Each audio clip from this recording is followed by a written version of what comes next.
Hello, everyone. We're here from Phuket, Thailand in Rise Podcast. We're here with a friend, which is actually one of our sponsored fighters from Rise Fight Gear. She's from Canada. Please let us know your name and a bit about you. My name is Catherine Fu. I'm 35 years old, and now I've been living and fighting in Thailand for 2.5 years. And very happy to be here today. Well, wonderful. Thank you very much for coming to one of our first podcasts. Going to say sorry if I make some mistakes. I'm still pretty new on this. Me too. So how long have you been in Thailand so far? 2.5 years. 2.5 years. Yeah. Okay. And how is it to be a woman fighting in a man's sport? Oh, so many things to say. So many things to say about this.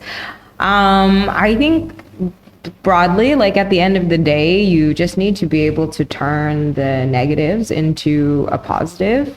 It is difficult. There's so many intricacies to navigate, and as well, being like a foreign woman in Thailand, there's also issues with that. I think with being women, you have to know how to stand up for yourself and believe in yourself, because you will get much less of that belief from people just in the gym, your coaches or your training partners. So it's really important to have that fire within yourself. But it's a positive too, because you're training mostly with men.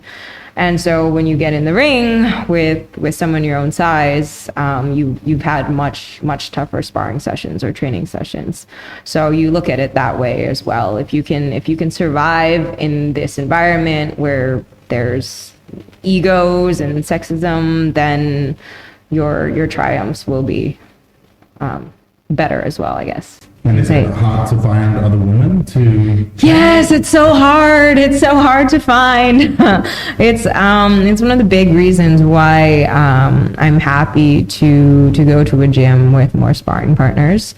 Especially for me, I feel like I've been training Muay Thai for a long time, but I'm relatively new to fighting. And what I feel like I've been lacking is sparring partners. And I feel that in a lot of my fights as well, where I wish I could fight like how I hit pads, but it's not possible if you don't put it into practice, and your body is just going to remember what you practice. Yeah, I can imagine at the end you need to have that, well, kind of real sparring to be able, to get everything done in the ring at the end of the day. Get a gauge of how your body really reacts, because the thing with sparring with men is, sometimes they go too hard, sometimes they go too soft. But yeah, to get that real feeling of what you can do, because against someone bigger or taller or stronger, you don't really know what you're capable of in the ring. Yeah, and I guess everyone's good until you get punched in the face. Exactly. Everyone has a plan until you get punched in the face. And you train, what is your training days like? You train typical Thai style, or is it different for women, or how does that work in general? For me, I train typical Thai style. If I have a fight coming up, usually I'll run maybe 5K in the morning and then 5K in the afternoon as well. Training from 8 to 10 in the morning and then 4 to 6 in the afternoon.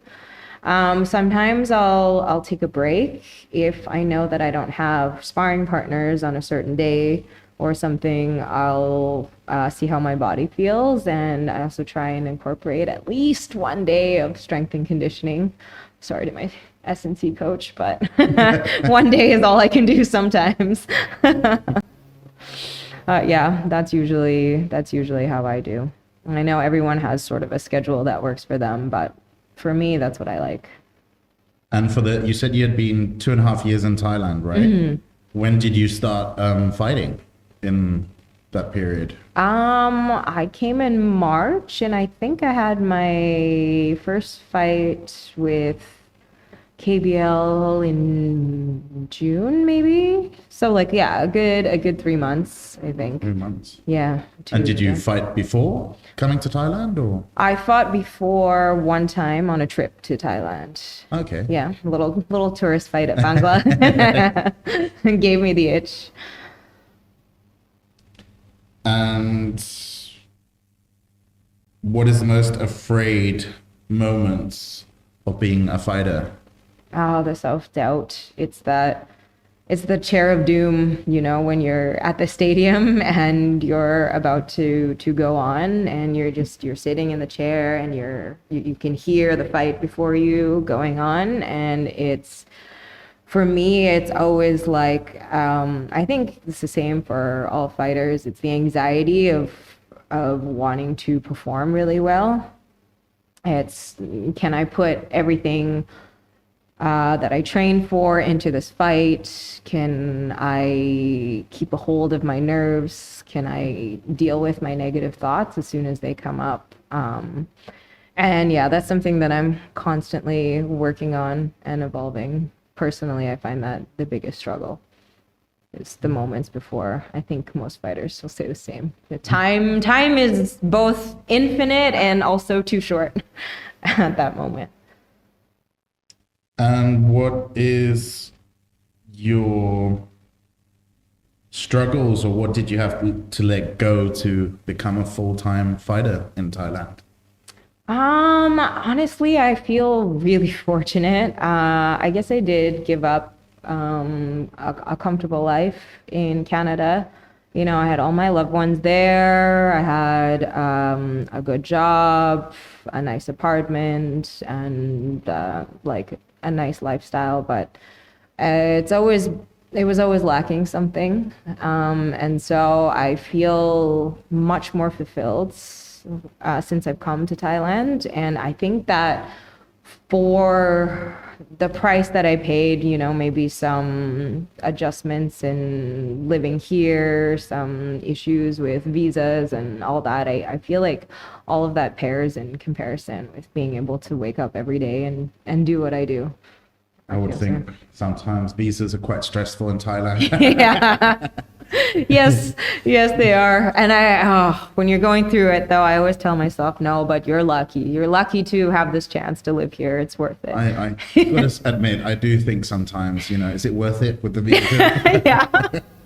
And mine's quite easy now compared to what it used to be, but it's still, I think it's annoying. What visa are you on? Work permit. Okay. But, you know, still, I don't understand why we have to do 90-day reports when it's clear you're working here. Mm-hmm. And if you leave the country, they know already. Well. So I don't get the point.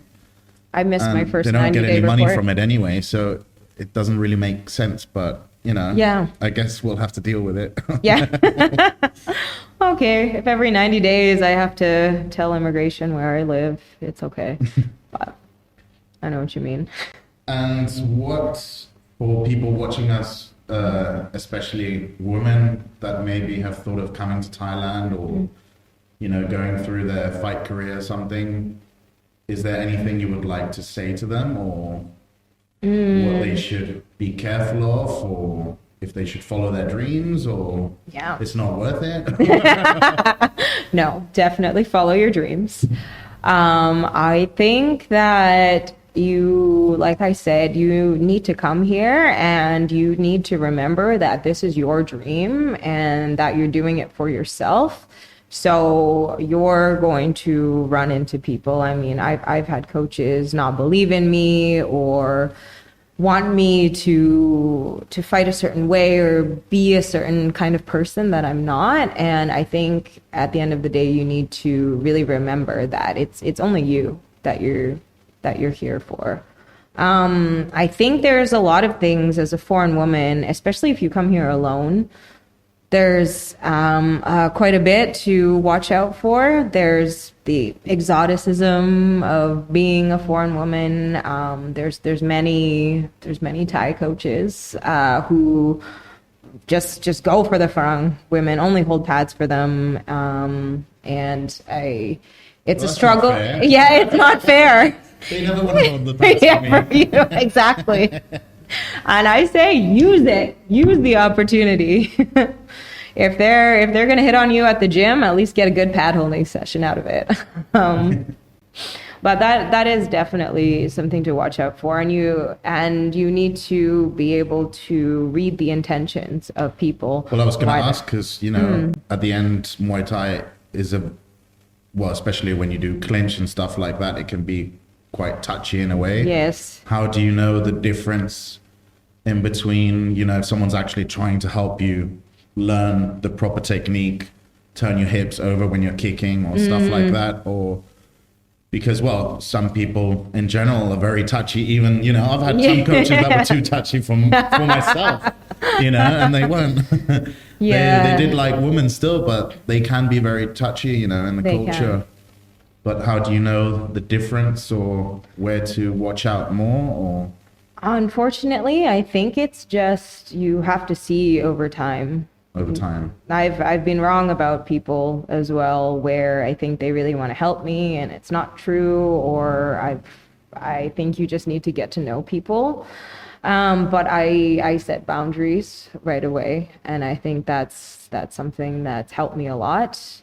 And the more you're in Thailand as well, the more you'll sort of understand the culture, the more these types of problematic people you'll run into. But unfortunately, there's no real good way to tell right away. You just kind of have to be constantly disappointed in people. Well, I guess at the end you get to know, there's probably, you have to get to know them and stuff and see if they're truly there for you or if they're just looking for something else or. Exactly.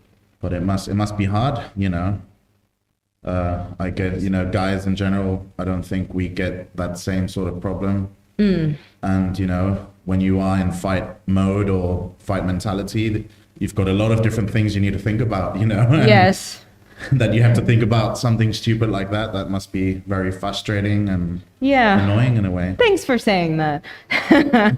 It's true when you're cutting weight and you're stressed about a fight or you're focused on that, to have to deal with that other aspect, sometimes it makes me want to pull my hair out. It angers me. It fills me with rage, but I try and channel that into training. And what do you do to recharge after stress like that, for example? Sometimes I don't talk to anyone. But mostly just having a few good people in your life, I think you can vent to, who really support you. It makes you remember that you're doing it for you, you're doing it for your loved ones, and you're living your dream. And you can do it. You can do it. And when you do your fight camps and stuff like that, do you try and stay on weight, or do you drink alcohol, party, or No, I'm fights? good. I'm too old for that. If I was 10 years younger, I'd probably could get away with the last minute weight cuts and sneaking some chocolate and stuff. But I feel like weight cuts are more difficult for women, and as well being older as well, the weight comes off slower. So, but I did make that mistake. So now I've learned my lesson to really be disciplined. It's not worth it. It's not worth cheating a little bit on your weight cut and then having stress or having to run in a sauna suit for 2 hours to get rid of it. Very dangerous game. Yeah, that's something I'd like to never repeat, please. And where do you see yourself in the next 2 to 3 years? I would love to fight as often as I can, and I would love to be able to fight at higher levels with good opponents that challenge me. I really just want to be the most complete fighter that I can. I want to push myself, like, physically and mentally, and be able to challenge myself to take on really strong opponents in bigger promotions with more pressure and all that hard stuff. That's really daunting, but feels really great. And I'm not sure if asked before, you do only Muay Thai or Only Muay Thai. only Muay Thai? Okay. My grappling is. And what about, I'm going to go a bit off the lines in a way, but I think it influences a bit as well in how training and everything can become. How is love life in being a woman in Thailand fighting? Does that scare off guys? Yes. You know, that maybe they think you're going to knock them out if they haven't put their shoes next to the door or something? Or I mean, I think that's a plus. I think that's a huge plus in dating. Be scared of me. It's difficult. I find both. I mean, I have girlfriends that, you know, both don't date fighters or think it's easier to date fighters. I think the issue with both is sort of finding someone who's truly there for would it be your better happiness. to have a relationship with someone that also fights, or This is the just a normal person? Just a normal person. There's a problem with both. I find sometimes when dating a non-fighter, there's a bit of the, I don't know, I'm tragically heterosexual, so only men, but there's a feeling of like, oh, well, I'm the man, I should be the fighter, and they feel a little bit insecure with having, dating a female fighter. And then, but in the same vein, that's also a problem if you're dating another fighter, because if you happen to have more experience or if you're fighting bigger fights, then there's also that insecurity that comes into play. So honestly, I think it would depend on the person. I don't think one is better than the other. Obviously, Just dating depends how you make it work at the end of the day, right? Because Exactly. there's many different things. Sometimes it might, if one of you is cutting weight, if the other one's a fighter, will understand Yes. why when you say hello, you're moody. Yes, that is the good thing. But also, if you're both fighters and you happen to be cutting weight at the same time. My God, that's a different story. I wouldn't want to be in that situation. Yeah. That sounds very dangerous. Yes. It's like some Yeah. extra sparring before fights. That's the real test of your relationship. If you can survive cutting weight together, I think. But no, at the end of the day, I think you want to find someone who truly supports you, who isn't jealous of your success, who really only wants the best for you, whether they themselves are a fighter or not. I think if you have someone like this who loves you and who truly wants the best for you, they'll do whatever work is necessary to help you achieve your dreams. But that's hard to find. Really hard to find. And what about, I wanted to ask you something a bit more off topic, because The more interesting, the better. it might be a bit boring for people, there's going to be a lot of fighters coming through here. Yeah. And why did you choose Thailand? Thailand as a country is amazing, and Muay Thai as a sport to me has always called to me.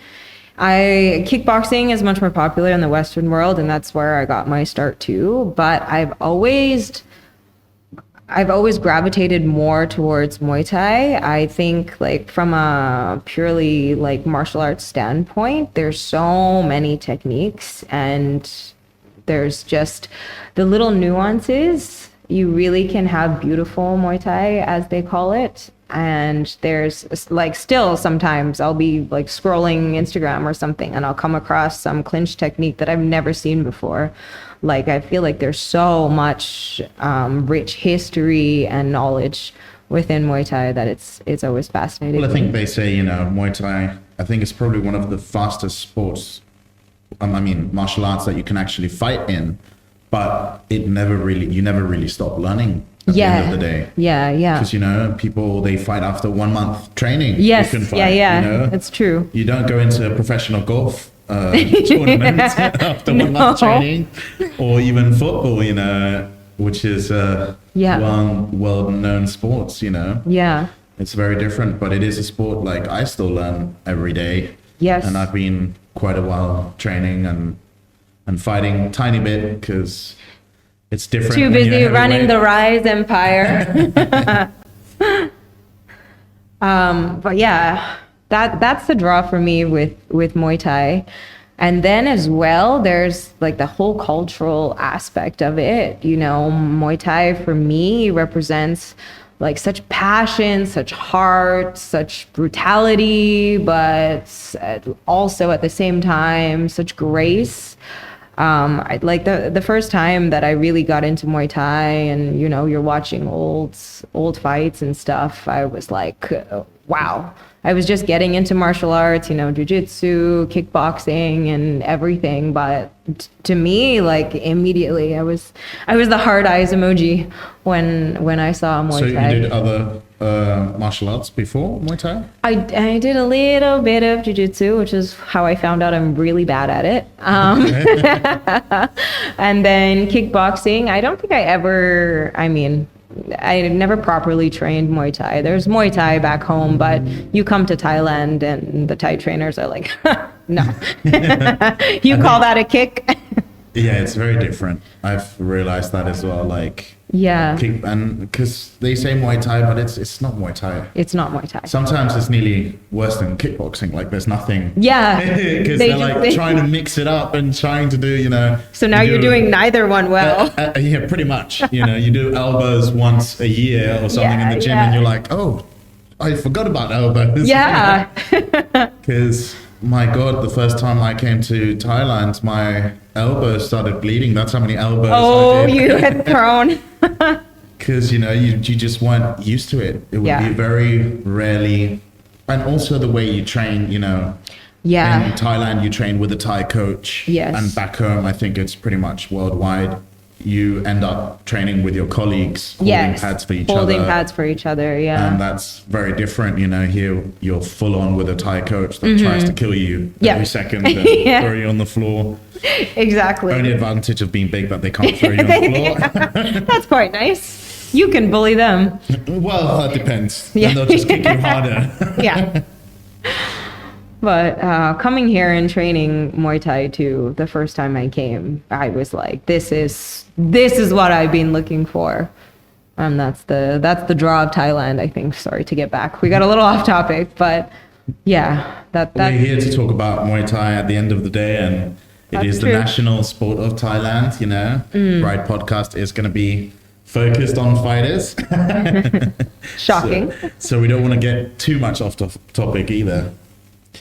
And is there anything you regret doing, or like if you would have to give a message to yourself, or like you would have done it a different way, or you think the way you came was good, or? I think about it. I mean, sometimes when I'm really tired during training camp, I think I wish I started sooner. I wish I were younger. I think that's quite common.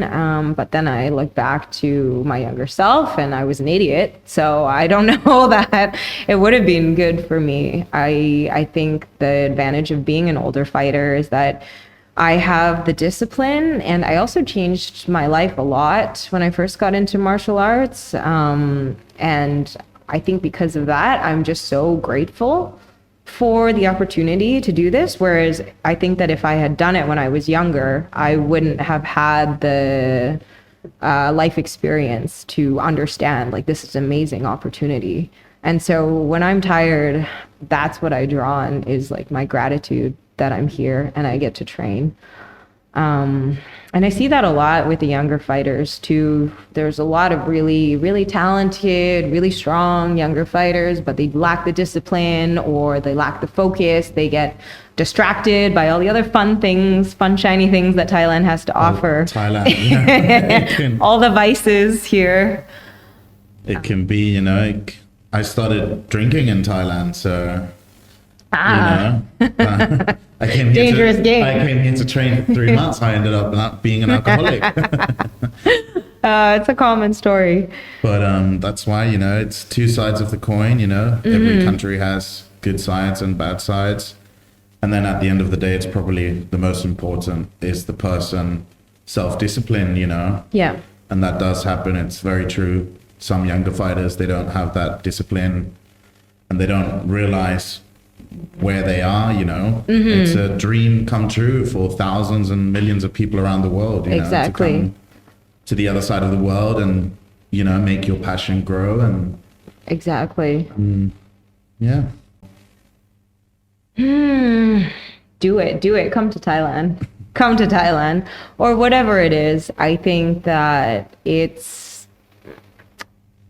if you have something that you love or you're passionate about, I think that if you can overcome the fear to try and keep believing despite setbacks, despite whatever, I think that it's all worth it, truly, in the end. And not only will you be able to live your dream, but you also find such amazing people who will help you in your way. Like this life is something that I could not have ever imagined being able to live. Like if you told me 10 years ago this is what I'd be doing, I would not believe you. I hadn't started martial arts. I was living like a very normal life, 9 to 5, all the expected things. So I just think that if you are lucky enough to have a chance or discover what it is that you're passionate about, then go for it. Absolutely go for it, because you'll never regret it. Even if this didn't work out, I think about that all the time when I'm driving to my fights. How cool is this experience that I'm living and I'm fighting in Thailand, and here I am like zipping along the roads to Patong on the back of a motorbike, and like this is my life. I'll never be able to regret or forget this. And what did you do before coming to Thailand, actually? I was so I worked in an office in online marketing. I worked for like a really big Canadian company in e-commerce. And then I decided to go back to school actually and get my health sciences degree because I wanted to do something else. I just, when you're younger, you get caught up, you think, okay, this is what everyone does. I just want a adult job. I want adult money and buy a house, buy a car, all that stuff. And then as the years went on in the office, I looked around at all the people who'd been working there 20, 30 years. And I thought, oh, I can't do this. This is not for me. And just seeing the way that they saw life, and the way that, they were telling me, oh, you're young now, you have energy, but just wait, you're going to get older, you're going to get fatter, you're going to get more lazy. And I thought, I don't want to become you. Please, God, no. And I didn't take much care in selecting my career. I just wanted something that I could make money fast and that the easiest path, basically. And then I started thinking about what it is that I really wanted. And so actually my plan was to become a doctor. I went back to school for my health sciences degree. I took the med school entrance exam, and I thought about doing med school abroad actually, because I'd never traveled much or lived abroad. So I thought after I graduate, I'm going to look for opportunities abroad. And then I came on my first trip to Thailand, and I was like, yeah, never mind. I'm going to throw my degree out the window and get punched in the face. So does that mean when you get cuts and stuff, you can heal them yourself? Heal them yourself? I can, I don't know. I could probably do a better job than the Bangla doctor did. I'm sorry. I can take them out myself. But we'll see in the future, maybe sports science or something. But that's on hold for the moment because I discovered something I want more than that. Yeah. Well, anyways, thank you so much for coming to one of our first podcasts. Thank you so much for having me. And we hope to see you soon again when I have a bit more practice myself. It was great. and yeah. And best of luck, and thank you. Pushing on your dreams. Thank you for supporting me too since day one. I appreciate you. Well, this was our podcast with Cat Baby Hands. We hope to see you next week at 10 a.m.